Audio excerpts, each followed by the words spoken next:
the #1 treatment for shin splints. We got two types of shin splints. There's anterior shin splints. That's on the outside of the leg. Okay. And then there's posterior shin splints, or it's also called medial stress syndrome. Sure. It's on the inside. Okay. My son is actually having pain here. So it's pretty easy to delineate whether Yes. it's anterior or posterior. Yes. Mm-hmm. Now you could have a stress fracture if it, Mm. it doesn't go away, and if it's really point tenderness, it's on the bone you're talking on the bone itself, on that tibia bone. then we suspect you might have a stress fracture. It generally takes a while for that to occur, and sure. And Matt's got big bones. I don't think Yeah. very easy for him to get a stress fracture. Mm. You could do it before you run, and you can also do it after you run.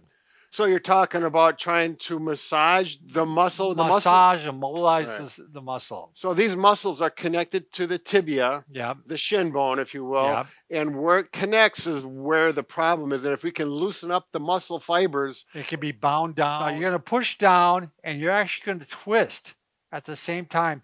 And while you're doing that, I also want you to move the ankle. This is kind of a flossing, they call it.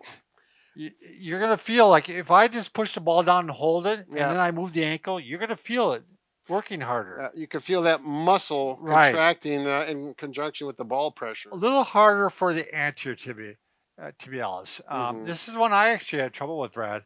And you can actually do the same thing.